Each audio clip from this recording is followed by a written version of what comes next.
Name is Akshay और start करते हैं आज अपना अगला लेक्चर हाइड्रोजन का और लास्ट लेक्चर हाइड्रोजन का। आज के लेक्चर में हम पढ़ने वाले हैं हाइड्रोजन पेरोक्साइड के बारे में। लास्ट टाइम पे हमने वाटर के बारे में पढ़ा था। आज हम पढ़ने वाले हैं हाइड्रोजन पेरोक्साइड, जिसका फॉर्मूला क्या होता है, जिसका फॉर्मूला होता है H2O2। ठीक है, तो हम हाइड्रोजन पेरोक्साइड के बारे में पढ़ेंगे, उसकी प्रिपरेशन, उसकी प्रॉपर्टीज, उसके स्ट्रक्चर के बारे में आज हम सारी चीजें बात करने वाले हैं। ठीक है, तो हाइड्रोजन पेरोक्साइड फॉर्मूला हो गया तुम्हारे पास H2O2। पेरोक्साइड मतलब पेरोक्साइड का ऑक्सीडेशन नंबर -1, याद होगा, बढ़िया। इसका सबसे पहले हम प्रिपरेशन मेथड की तरफ आज पढ़ने वाले हैं। पहला प्रिपरेशन मेथड है फ्रॉम बेरियम पेरोक्साइड। हम पहली चीज इसको कहां से बना सकते हैं, बेरियम पेरोक्साइड से, वो भी हाइड्रेटेड फॉर्म में होना चाहिए। ठीक है, हाइड्रेटेड मतलब वाटर साथ में जुड़ा हुआ होना चाहिए। तो ये हो गया तुम्हारा barium peroxide BaO2 plus dot H2O plus, इसकी रिएक्शन हम करवाते हैं सल्फ्यूरिक एसिड के साथ। इसका फॉर्मूला होता है H2SO4। इन दोनों की रिएक्शन करवा के क्या बनता है, BaSO4 plus H2O2 plus H2O liquid. मतलब क्या होता है, यहाँ पे वाटर इवोपरेट हो रहा है। वाटर क्या हो रहा है, यहाँ पे इसका इवोपरेट हो रहा है और हमारे पास क्या बन के निकल के आ रहा है, H2O2। इसको हमने क्या नाम दिया हुआ है, हाइड्रोजन पेरोक्साइड। तो H2O2 हमारा यहाँ पे बन के आ रहा है, कैसे, बेरियम पेरोक्साइड से बन के आएगा। याद रहेगा इतनी चीज, सिंपल सी चीज याद रहेगी।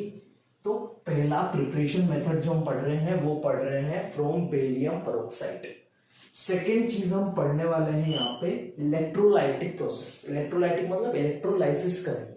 ठीक है, तो इलेक्ट्रोलाइसिस करेंगे। इलेक्ट्रोलाइसिस प्रोसेस के अंदर 50% सल्फ्यूरिक एसिड यूज किया जाता है। ये चीज एनसीईआरटी में नहीं दी हुई है, लेकिन मैंने स्पेशली तुम्हें यहाँ पे समझा दिया कि जो H2SO4 यूज किया जाता है वो कितना यूज किया जाता है, 50% बोल सकते हो कि वॉल्यूम, वेट बाय वॉल्यूम जो होता है अपना, वो वाला एक तरीके से यहाँ पे बोल सकते हो 50% है। ठीक है, ये जो प्रोसेस होती है ये काफी लो टेम्परेचर पे होती है। यहाँ पे जो इलेक्ट्रोड यूज किए जाते हैं इलेक्ट्रोलाइटिक प्रोसेस के अंदर, वो प्लेटिनम के इलेक्ट्रोड यूज किए जाते हैं। और यहाँ पे जो करंट सप्लाई होती है उसकी डेंसिटी काफी ज्यादा होती है। ठीक है, हाई करंट डेंसिटी होती है। तो ये कंडीशंस है इस प्रोसेस की, क्या है, ये सारी कंडीशंस है। फिर यहाँ पे क्या हो रहा है, यहाँ पे H2SO4 सबसे पहले डिसोसिएट होगा और क्या बनाएगा, 2H++ 2HSO4-। ठीक है, फिर 2HSO4- फर्दर कन्वर्ट होगा पेरोक्सी डाइसल्फ्यूरिक एसिड, जिसका फॉर्मूला है H2S2O8। ठीक है, याद रखना है फॉर्मूला क्या है, H2S2O8 peroxy disulphuric acid plus 2 electron. ये चीजें कहां पे हो रही, सारी ये चीजें तुम्हारी पूरी की पूरी हो रही है एनोड पे। ठीक है, अब क्या होगा, ये चीज होती तुम्हारी इलेक्ट्रोलाइसिस। अब यहाँ पे जो भी हमें एनोड के ऊपर जो भी प्रोडक्ट मिलेगा ना, उसका हम फर्दर हाइड्रोलाइसिस करवाएंगे। हाइड्रोलाइसिस का मतलब क्या है, वाटर के साथ रिएक्शन करवाएंगे। तो H2S2O8 को हमने वाटर के साथ रिएक्शन करवाया तो हमें क्या मिल गया, फर्दर हमें मिल गया H2O2 यहाँ पे मिल जाएगा। याद रहेगा इतनी सी चीज। तो इलेक्ट्रोलाइटिक प्रोसेस के अंदर 50% सल्फ्यूरिक एसिड यूज किया जाता है, low temperature, platinum electrode, current density high, और सबसे पहले हम पेरोक्सी डाइसल्फ्यूरिक एसिड बनाते हैं और फिर उसका हाइड्रोलाइसिस करके क्या बनाते हैं हम, हाइड्रोजन पेरोक्साइड। तो ये सेकंड मेथड था इलेक्ट्रोलाइटिक प्रोसेस से। ठीक है, थर्ड मेथड है auto oxidation of 2 alkyl anthraquinones. ठीक है, एल्काइल में हम कोई भी ले सकते हैं, जैसे मैंने यहाँ पे इथाइल लिया हुआ है, ब्यूटाइल ले सकते हो, पेंटाइल ले सकते हो। ठीक है, जो भी तुम्हें सही लगता है वो ले सकते हो। यहाँ पे जस्ट एक एग्जांपल जो एनसीईआरटी के अंदर दिया हुआ था, मैंने यहाँ पे सीधा वही उठा लिया है। ठीक है, तो ऑटो ऑक्सीडेशन का मतलब क्या है, उसका ऑक्सीडेशन करना मतलब उसकी किसके साथ रिएक्शन करवानी है, ऑक्सीजन या बोल दो एयर, क्योंकि एयर के अंदर भी क्या होता है, ऑक्सीजन होता है। तो 2 इथाइल एंथ्राक्विनोन को ऑक्सीजन के साथ रिएक्शन करवाया in the presence of palladium electrode. ठीक है, या पैलेडियम कैटलिस्ट बोलेंगे, इलेक्ट्रोड नहीं है यहाँ पे, कैटलिस्ट बोलेंगे।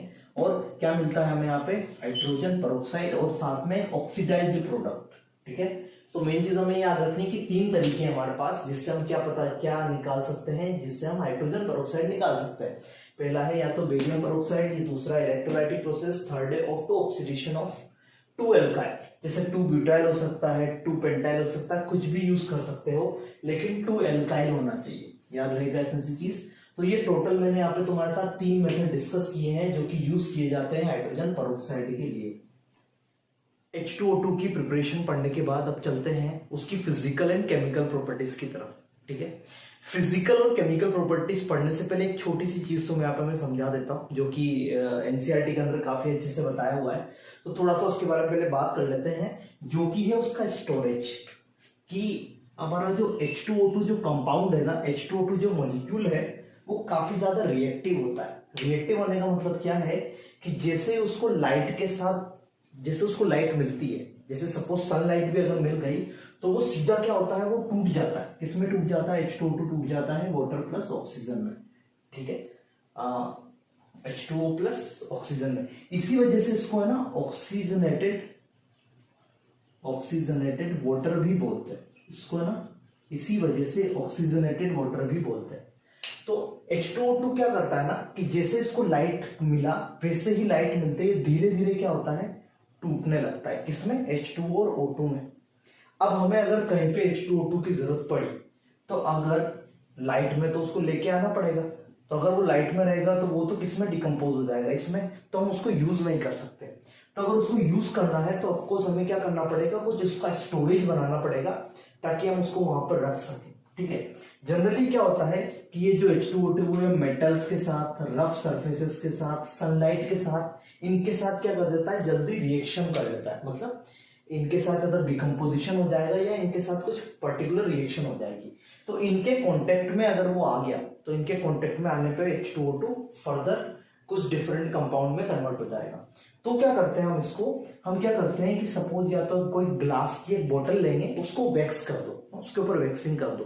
वैक्सिंग करने का मतलब क्या है कि सपोज उसके ऊपर कोई कलर हमने लगा दिया, तो वैक्स करने से उसके अंदर फिर हमने क्या फीड कर दिया, हमने H2O2 डाल दिया। तो वैक्स करने से जो सनलाइट से, जो सनलाइट की जो रे होती है वो उसके ऊपर नहीं आएगी। या फिर प्लास्टिक बोतल के अंदर डार्क में रख दिया, मतलब जहां पे अंधेरा हो, अंधेरा रखेंगे तो वहां पे भी क्या होगा, वहां पे भी हमारे पास क्या नहीं आएगी, सनलाइट नहीं आएगी। ठीक है, इन चीजों से तो हम फिर भी दूर रख सकते हैं, लेकिन सबसे मेन चीज है कि इससे दूर रखना है। तो इससे दूर रखने के लिए या तो वैक्सिंग कर देंगे ग्लास की, या फिर हम प्लास्टिक बोतल्स के अंदर उसको डार्क में रख देंगे। तो हमारे पास ये दो तरीके होते हैं उसको स्टोर करने के। ठीक है, तो स्टोर कैसे किया जाता है, तो ये लाइन सबसे ज्यादा इंपॉर्टेंट है कि स्टोर कैसे किया जाता है। ठीक है, तो इसको तुम्हें थोड़ा सा याद रखना। साथ साथ में क्या किया जाता है, इसके साथ यूरिया मिला दिया जाता है।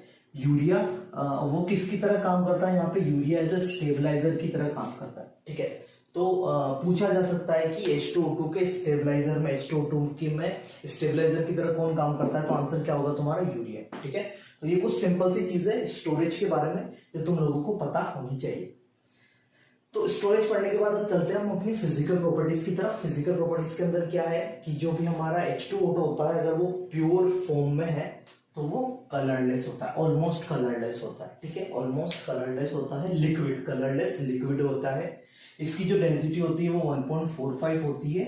0 डिग्री सेंटीग्रेड पर अगर हम बात करें तो उसकी वैल्यू कितनी आएगी, 1.45। बॉइलिंग पॉइंट हो जाएगा 423 केल्विन, मेल्टिंग पॉइंट हो जाएगा 272.4 केल्विन, और इसका डाइपोल मोमेंट कितना होता है, 2.1 डिबार। ठीक है, डी, ये डी मतलब डिबार, अगर तुम्हें याद हो डाइपोल मोमेंट का यूनिट केमिकल बॉन्डिंग के अंदर डिबार बताया था। तो ये कुछ इंफॉर्मेशन है जो तुम्हें सिंपल सा याद रखना है अबाउट दी हाइड्रोजन पेरोक्साइड। ठीक है, तो ये कुछ स्टोरेज के पॉइंट, ये कहाँ पे स्टोर किया जाता है, क्यों करते हैं, क्योंकि ये सनलाइट की के साथ रिएक्शन कर लेता है या उसकी प्रेजेंस में डिकम्पोज हो जाता है। और किसको स्टेबलाइजर की तरह काम में लेते हैं, यहाँ पे यूरिया को स्टेबलाइजर की तरह काम में लेते हैं। ठीक है, तो ये कुछ चीजें हैं जो तुम्हें यहाँ पे याद रखनी पड़ेगी। तो फिजिकल प्रॉपर्टीज पढ़ने के बाद अब चलते हैं केमिकल प्रॉपर्टीज की तरफ। देखो, केमिकल प्रॉपर्टीज में है ना, जो सबसे ज्यादा इंपॉर्टेंट प्रॉपर्टी है H2O2 की, वो है इसका ऑक्सीडाइजिंग, वो है उसका ऑक्सीडाइजिंग एंड रिड्यूसिंग नेचर। ठीक है, यही सबसे ज्यादा इंपॉर्टेंट प्रॉपर्टी है कि ये दोनों की तरह बिहेव कर सकता है, ऑक्सीडाइजिंग एजेंट की तरह भी और रिड्यूसिंग एजेंट की तरह भी। ये काफी ज्यादा इंपॉर्टेंट पॉइंट है। ठीक है, तो इस चीज को तुम यहाँ पे समझोगे। जैसे कि सबसे पहले मैं बात कर रहा हूं oxidising action in acidic medium. ठीक है, मतलब ये दोनों की तरह बिहेव कर सकता है। तो oxidising action in acidic medium का मतलब क्या है कि ये H2O2 जो है ये किसकी तरह बिहेव करेगा, ऑक्सीडाइजिंग एजेंट की तरह बिहेव करेगा। किसके अंदर, एसिडिक मीडियम मतलब H+ मीडियम के अंदर किसकी तरह बिहेव करेगा, ये ऑक्सीडाइजिंग एजेंट। ऑक्सीडाइजिंग एक्शन का मतलब ऑक्सीडाइजिंग एजेंट की तरह। ऑक्सीडाइजिंग एजेंट का काम क्या है, दूसरों को ऑक्सीडाइज करवाना। तो ये H2O2 इस Fe+2 को कहां पे कन्वर्ट कर रहा है, ये Fe+3 में कन्वर्ट कर रहा है ना, कन्वर्ट कर रहा है। तो इसका मतलब ये किसकी तरह बिहेव करेगा, as a oxidising agent. Similarly अगर मैं यहाँ पे तुम्हारे पास सामने बात करूं तो ये जो H2O2 है मेरा, यहाँ पे H2O2 जो है, ये H2O2 का ऑक्सीडेशन नंबर यहाँ पे कितना है, -1 होता है, ये जिस पहले डिस्कस कर चुके हैं। यहाँ पे कितना है, -2 है, -1 से -2। इसका मतलब क्या है, -1 से -2 मतलब रिडक्शन, जिसका रिडक्शन होता है वो किसकी तरह बिहेव करता है, ऑक्सीडाइजिंग एजेंट। ठीक है, तो यहाँ पे भी बोल सकते हो कि ये किसकी तरह बिहेव कर रहा है, एज ऑक्सीडाइजिंग एजेंट की तरह बिहेव कर रहा है। ठीक है, यहाँ पे जैसे H+ या कुछ मैंने मेंशन नहीं किया है तो वो कंसीडर कर सकते हैं कि यहाँ पे हम एसिडिक मीडियम के अंदर बात कर रहे हैं, मतलब यहाँ पे कुछ अमाउंट में एसिडिक नेचर होगा सॉल्यूशन का। सेकेंड चीज है इसका reducing action in acidic medium. ये ऑक्सीडाइजिंग एक्शन था एसिडिक मीडियम में, ये रिड्यूसिंग एक्शन है एसिडिक मीडियम। ठीक है, अब ये था, चलो सबसे पहले MnO4- का ये बताओ तुम क्या नाम है इसका, ऑक्सीडेशन नंबर +7 से कहां चला गया, +2। क्या हुआ है, रिडक्शन हुआ है। किसने करवाया है, इसने, रिड्यूसिंग एजेंट। किसकी तरह बिहेव कर रहा है, रिड्यूसिंग एजेंट की तरह बिहेव कर रहा है। चीज क्लियर हो रही है, क्या समझाने की कोशिश कर रहा हूं। सेकेंड वाले में क्वेश्चन में तुम देखोगे ना तो तुम्हें क्या पता चलेगा, यहाँ पे इसका ऑक्सीडेशन नंबर कितना है, बोलो बोलो, -1। यहाँ पे कितना चला गया, 0। -1 से कितना चला गया, एक तो हमारा 0, -1 से 0 गया है तो क्या हुआ है, ऑक्सीडेशन हुआ है। ऑक्सीडेशन हुआ है तो ये किसकी तरह बिहेव करेगा, रिड्यूसिंग एजेंट की तरह। चीज क्लियर है, तो ये रिड्यूसिंग एक्शन है एसिडिक मीडियम में, ये ऑक्सीडाइजिंग एक्शन है एसिडिक मीडियम में। तो अब हम बात करने वाले हैं oxidising action in basic medium. Basic medium में किस तरीके से इसका ऑक्सीडाइजिंग एजेंट की तरह ये बिहेव करता है। तो यहाँ पे तुम्हारा है H2O2 जो है उसने Fe+2 को किस में कन्वर्ट कर दिया, Fe+3 में। +2 से +3 गया तो बताओ क्या हुआ, रिडक्शन किसने किया है, H2O2 ने। मतलब ये किसकी तरह काम कर रहा है, ये तुम्हारा +2 से किस में चला गया, +3 में, सॉरी ऑक्सीडेशन हुआ है तो किसने किया है, H2O2 ने। तो ये किसकी तरह बिहेव कर रहा है, ऑक्सीडाइजिंग एजेंट की तरह। ठीक है, इसी तरीके से नेक्स्ट में H2O2 Mn+2 को किस में कन्वर्ट कर दिया, Mn+4 में। किसकी तरह बिहेव कर रहा है, फिर से ऑक्सीडाइजिंग एजेंट की तरह। चीज क्लियर है, छोटी छोटी चीजें पहले पढ़ चुके हो वही वापस आ रहा है। रिड्यूसिंग एक्शन की बात करें तो H2O2 है, I2 की वैल्यू क्या है, यहाँ पे ऑक्सीडेशन नंबर क्या आएगा, 0 से I किस में चल, -1 में। 0 से -1 क्या हो गया बेटा, रिडक्शन। किसने करवाया है, ये किसकी तरह काम करेगा, रिड्यूसिंग एजेंट की तरह काम करेगा। चीज क्लियर है। MnO4- में +7 सही है, MnO2 में +4 ये भी सही है। +7 से कहां चला गया, +4। क्या हुआ है, रिडक्शन। कौन करवा रहा है, H2O2। आंसर क्या आएगा, रिड्यूसिंग एजेंट। ठीक है, तो बस इतना याद रखो कि जो भी हमारा H2O2 है वो दोनों की तरह काम करता है, मतलब रिड्यूसिंग एजेंट की तरह भी काम करता है, ऑक्सीडाइजिंग एजेंट की तरह भी काम करता है। ठीक है, इतना याद रखो। और चाहे वो एसिडिक मीडियम हो चाहे बेसिक मीडियम हो, दोनों मीडियम के अंदर वो ऑक्सीडाइजिंग और रिड्यूसिंग एजेंट की तरह बिहेव कर सकता है। ठीक है, तो ये एक केमिकल प्रॉपर्टी एक्चुअली मैंने तुम लोगों को बताई है ओनली, कि ऑक्सीडाइजिंग और रिड्यूसिंग एजेंट की तरह काम करता है। ठीक है, बाकी अगर हम बात करें तो इसका एसिडिक नेचर भी होता है, ये एसिडिक सब्सटेंस की तरह भी काम करता है क्योंकि ये H+ डोनेट कर सकता है। ठीक है, तो ऐसी कुछ प्रॉपर्टीज है, लेकिन वो उतना कोई ज्यादा इंपॉर्टेंट है नहीं, कभी पूछा नहीं जाता। ठीक है, सबसे ज्यादा इसी के बारे में हमेशा ऑक्सीडाइजिंग एजेंट और रिड्यूसिंग एजेंट के बारे में पूछता है। तो इतना याद रख लोगे तो तभी तुम्हारा काम आराम से बन जाएगा। तो अब हम चलते हैं स्ट्रक्चर की तरफ। किसके स्ट्रक्चर की तरफ, H2O2 के स्ट्रक्चर की तरफ। H2O2 का स्ट्रक्चर कैसा होता है, तो H2O2 के स्ट्रक्चर की बात करेंगे हम यहाँ पे दो फेज के अंदर। एक फेज है हमारा गैस फेज, एक फेज है हमारा सॉलिड फेज। या सॉलिड फेज को हम कभी ना कभी किसी बुक्स के अंदर क्रिस्टलाइन फेज भी लिखा होता है।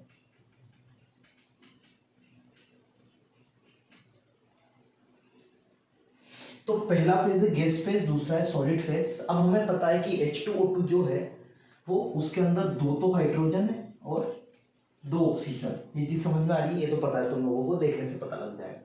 तो इसका जो स्ट्रक्चर होता है ना वो गैस फेज के अंदर डिफरेंट होता है और इसका जो स्ट्रक्चर होता है वो सॉलिड फेज के अंदर डिफरेंट होता है। ठीक है, तो पहले मैं गैस फेज के अंदर बात कर लेता हूँ। ठीक है, अब वो कह रहा है यहाँ पे कि ये एक H है, फिर ये O उसके साथ जुड़ा हुआ है, फिर ये O एक डिफरेंट O के साथ, और फिर यहाँ पे H, मतलब HOOH, H2O2 हमारा यहाँ से बन गया। ये चीज क्लियर है। लेकिन ये एक बोर्ड है, तो बोर्ड में मैं 2D स्ट्रक्चर तो मैं दिखा सकता हूँ, लेकिन एक्चुअल में ये जो स्ट्रक्चर बना हुआ है ये किस तरीके का बना हुआ है? 3D स्ट्रक्चर बना हुआ है। 3D स्ट्रक्चर से किस तरीके से समझ सकते हो कि तुम्हारा एक H इस तरीके से है यहाँ पर, ठीक है, एक O यहाँ पर है, ठीक है, फिर एक O दूसरा यहाँ पर है, फिर इसके बाद ये जो फोर्थ एज है ना, ये फोर्थ एज कुछ इस तरीके से यहाँ पे इस तरीके से बाहर निकला। ये समझ में आ रही है? ये फिर ये चीज समझ में आ रही है? क्या बोलने की कोशिश कर रहा हूँ, लेकिन 2D है तो मैंने इसको कुछ इस तरीके से बनाया। तो यहाँ पे ये और ये वाला जो प्लेन मैं यहाँ पे बोल रहा हूँ, जैसे कि एक तो हमारा यहाँ पे अगर मैं इसको दिखा रहा हूँ तो ये वाला जो प्लेन होगा हमारा यहाँ पे, ये वाला जो प्लेन होगा, इसका ये जो एंगल है, ये समझ में आ रहा है कौन से एंगल की बात कर रहा हूँ? ये वाला जो एंगल है, ये वाला एंगल है मेरा कितना? 1.5 डिग्री। याद रखना है, इंपॉर्टेंट चीज है। नहीं समझ में आ रहा है तो एक बार इसको अच्छे से मैं तुम्हें समझाता हूँ कैसे करोगे। सपोज मेरे पास ये बुक है, ठीक है, ये मेरे पास बुक है, तो इस बुक के अंदर ये मेरा यहाँ पे H रखा हुआ है, एक O यहाँ पर है, एक O यहाँ पर है, और ये एक और H। चीज समझ में आ रही है? इसी वजह से इसको बुक लाइक स्ट्रक्चर भी कभी कभी बोल दिया जाता है। ठीक है, इसको इसका नाम है बुक लाइक स्ट्रक्चर होता है। तो एक H, फिर O, फिर O, फिर ये H चीज दिख रहा है। तो इसका ये वाला जो एंगल है, ये वाला एंगल दिख रहा है, ये वाला एंगल, ये वाला एंगल कितना है? 11.5 डिग्री। कितना है? 11.5 डिग्री। ठीक है, साथ साथ में ये बुक है तो यहाँ पे तुम्हें ये एंगल वैसे 90 दिखेगा, लेकिन ये वाला एंगल इस कंडीशन में कितना होता है? 94.8 होता है। ये वाला एंगल, ये वाला एंगल इस बुक है, तो बुक में मैं तुम्हें दिखा नहीं सकता 94.8, तो मैं यहाँ पे 90 दिख रहा होगा, लेकिन ये कुछ इस तरीके से यहाँ पे जा रहा है, नहीं 94 सॉरी, कुछ इस तरीके से यहाँ पे आ रहा होगा, थोड़ा सा इस साइड, तो ये एंगल 90 से कम हो गया। 90 से कम कितना हो गया? 94.8 हो गया। चीज क्लियर है? क्या समझा रहा हूँ? तो यहाँ पे हमें 2 टाइप के एंगल देखने को मिल रहे हैं, तो हमें दोनों एंगल को याद रखना है। ठीक है, हमें दोनों एंगल को याद रखना है, इंपॉर्टेंट चीज है, एंगल से ही क्वेश्चन पूछा जाता है। तो गैस फेज के अंदर एंगल कितना होता है? 111.5 डिग्री, 2 प्लेन की अगर बात किया जाएगा, और ठीक है, और OH जो एंगल है वो कितना होगा हमारा? वो एंगल होगा 94.8 डिग्री। याद रहेगा, सिंपल सा 2 चीजें याद रखनी है। साथ साथ में यहाँ पे जो O और O के बीच की जो लेंथ है वो कितनी है? वो है 147.8 पिकोमीटर। कितना है? 147.8 पिकोमीटर। पिकोमीटर होता है तुम्हारा 10⁻⁻12। ठीक है, तुम लोगों को याद होगा 10⁻⁻12 मीटर। फिर है ये O और H का जो बीच का लेंथ है, ये है तुम्हारा 95 पिकोमीटर। ठीक है, 95 पिकोमीटर है। ये जितनी लेंथ है उतनी सेम लेंथ यहाँ पर होगी। ठीक है, तो ये चीज अगर तुम्हें याद है तो उतना भी तुम चीज यहाँ से समझ सकते हो। तो ये लेंथ याद रख लो, एक ये एंगल और ये वाला एंगल। यहाँ पे एंगल को याद रखना जरूरी है, क्योंकि क्वेश्चन एंगल पे आता है। ठीक है, एंगल पे आता है या लेंथ पे आता है। सिमिलरली इसी तरीके से अगर हम सॉलिड फेज के अंदर जाए, तो सॉलिड फेज के अंदर भी हमारे पास ये वाला एंगल अब कितना हो गया? ये जो यहाँ पे तुम्हें मैंने 1.5 डिग्री जो दिखाया था, वो यहाँ पे कितना हो जाता है? 90.2, और यहाँ पे 94.8 वाला कितना हो जाता है? 101.9 डिग्री। ठीक है, तो ये सारा इंफॉर्मेशन है जो तुम्हें सिंपल सी याद रखनी है। सिमिलरली यहाँ पे जो OO बॉन्ड लेंथ है वो 147.8 पिकोमीटर था, यहाँ पे 145.8 पिकोमीटर हो जाएगा। ठीक है, तो लेंथ में भी चेंज आया है, यहाँ पे 95 था, यहाँ पे 98.8 पिकोमीटर आया। ठीक है, तो तुम्हें जो भी एंगल यहाँ पे याद रखने हैं वो एंगल याद रखने हैं with respect to face. With respect to face, gas face के अंदर ये एंगल है, सॉलिड या क्रिस्टलाइन फेस के अंदर ये एंगल है, क्योंकि एंगल ज्यादा इंपॉर्टेंट चीज है, अदरवाइज और कोई भी चीज पूछी नहीं जाती। ठीक है, और ऑफकोर्स एक प्लेन के नहीं अंदर है, ये चीज समझा चुका हूं मैं तुम्हें इस बुक से, तो इसी वजह से ये एक नॉन प्लेनर स्ट्रक्चर होता है।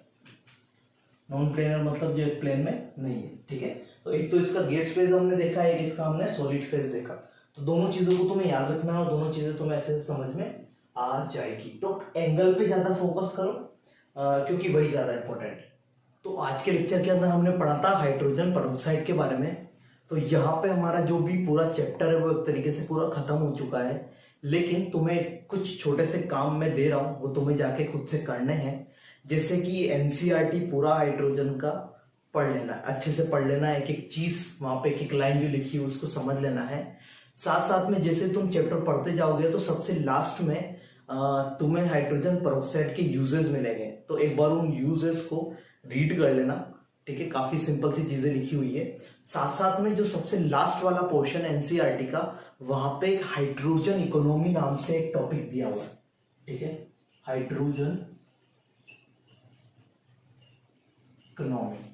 ठीक है, ये चीज कुछ वहां पे लिखा हुआ है, तो वो एक आर्टिकल टाइप है जो कि हमें पढ़ना है। ठीक है, तो वहां से जाकर एक बार उसको रीड कर लेना। वैसे कभी क्वेश्चन कभी आता नहीं है, लेकिन एक आर्टिकल से कभी कभी एक सिंपल सा क्वेश्चन उठ के आ सकता है, तो एक चीज वो तुम वहां से रीड कर लेना। बाकी जो भी चीजें वो तुम्हें क्लास में करवा दी गई है तो अच्छे से देख लेना, लेकिन एनसीईआरटी इसकी सारी चीजें क्लियर रखना। ठीक है, हाइड्रोजन अगर चैप्टर तुम्हें करना है तो एनसीईआरटी की अगर एक एक चीज क्लियर है तो तुम्हें कोई दिक्कत आएगी नहीं। ठीक है, हाइड्रोजन चैप्टर अगर नहीं भी आता है सपोज कभी कभी, तो वो हमेशा रिलेट हो जाता है पीरियोडिक टेबल या फिर केमिकल बॉन्डिंग से। तो तुम्हें वो दो चैप्टर तो स्ट्रॉन्ग रखने ही है। उससे क्या होगा कि तुम्हारे हाइड्रोजन के मोस्ट ऑफ द चीजें बन जाएगी। ठीक है, फिर रहे कुछ प्रिपरेशन मेथड या कुछ याद करने वाली चीजें, तो वो जितनी बार रीड करोगे उतनी बार तुम्हें एनालाइज होके तुम्हें याद होती जाएगी। ठीक है, तो उस चीज की तुम्हें टेंशन नहीं लेना। तो यहाँ पे चैप्टर खत्म कर रहे हैं हाइड्रोजन। काफी छोटा सा चैप्टर था। ठीक है, काफी जल्दी भी हो गया। इसके बाद हम अगले लेक्चर में शुरू करने वाले हैं केमिकल काइनेटिक्स। ठीक है, चैप्टर का नाम यहाँ पे लिख देता हूं, केमिकल काइनेटिक्स। यहां से हम स्टार्ट करने वाले हैं फिजिकल केमिस्ट्री 12th का। ठीक है, यहां से हम क्या स्टार्ट करने वाले हैं, 12th का फिजिकल केमिस्ट्री, जो कि चैप्टर है हमारे पास केमिकल काइनेटिक्स। केमिकल काइनेटिक्स, इसके बाद इसका एक और भाई है जिसको बोलते हैं रेडियो एक्टिविटी। ठीक है, तो ये क्या होता है ना कि ये चैप्टर इससे काफी ज्यादा रिलेट करता है, मतलब एक दूसरे से काफी ज्यादा सिमिलैरिटीज है। तो मैं दोनों चैप्टर तुम्हें साथ में करवाने वाला हूँ। तो वो मैं तुम्हें बता दूंगा कि कब केमिकल काइनेटिक्स खत्म होगा और कब रेडियो एक्टिविटी शुरू हो जाएगा। काफी छोटा सा टॉपिक है तो आराम से जल्दी हो जाएगा। तो यहाँ से हम फिजिकल केमिस्ट्री करने वाले हैं, और ऑफकोर्स तुम्हें डरने की कोई जरूरत नहीं है। केमिकल काइनेटिक्स काफी ज्यादा इजी टॉपिक है। ठीक है, बहुत ज्यादा इजी है, बहुत सिंपल से क्वेश्चन आते हैं। जब क्वेश्चंस करवाऊंगा तुम्हें चीजें क्लियर हो जाएगी। आयोनिक इक्विलिब्रियम जैसा चैप्टर बिल्कुल भी नहीं है। ठीक है, तो काफी इजी है। बस ध्यान से लेक्चर को प्रॉपर देखते हुए जाओगे, हर एक चीज को क्लियर करते हुए जाओगे, तो आराम से एक अच्छा एक क्वेश्चन कंफर्म आता है, एक केमिकल काइनेटिक्स से क्वेश्चन कंफर्म आता है, तो आराम से तुम वो क्वेश्चन तुम आराम से कर पाओगे। ठीक है, तो ये कुछ इंफॉर्मेशन जी थी जो तुम्हें देना था। साथ साथ में मैं तुम्हें पीडीएफ प्रोवाइड कर दूंगा नरेंद्र अवस्थी का, तो नरेंद्र अवस्थी का पीडीएफ तुम वहां से जाके सॉल्व कर सकते हो। ठीक है, तो तुम्हें वहां से क्या हो जाएगी, थोड़ी आसानी हो जाएगी। और फिलहाल तुम्हारे पास स्टडी मटेरियल नहीं है 12th का, तो ऑफकोर्स तुम्हें सॉल्व करने के लिए कुछ चाहिए, तो तुम्हें पीडीएफ ग्रुप के अंदर मिल जाएगी। तो वहां से तुम जैसे जैसे तुम्हें लगता जाएगा कि हाँ चीजें होती जा रही है, वैसे वैसे तुम क्वेश्चन सॉल्व करते हुए जाओगे, तो तुम्हें कुछ एक प्रॉपर जो भी कुछ तुम्हें अगर कुछ क्वेश्चंस करने हैं तो एक मटेरियल मिल जाएगा जिससे तुम क्वेश्चन कर पाओगे। ठीक है, आज के नोट्स के लेक्चर जो भी रहेंगे वो तुम्हें डिस्क्रिप्शन बॉक्स के अंदर आराम से मिल जाएंगे, तो वहां जाके आराम से लिख सकते हो। ठीक है, इसी तरीके से पढ़ते रहो, चीजें करते रहो। काफी ज्यादा टाइम है तुम लोगों के पास, तो उसको पूरा यूटिलाइज करो। तो मिलते हैं अगले लेक्चर में किसके, केमिकल काइनेटिक्स के। ठीक है, मिलते हैं अगले लेक्चर में केमिकल काइनेटिक्स के कुछ नई चीजों के साथ और फिजिकल केमिस्ट्री 12th के साथ। तब तक के लिए मेरी तरफ से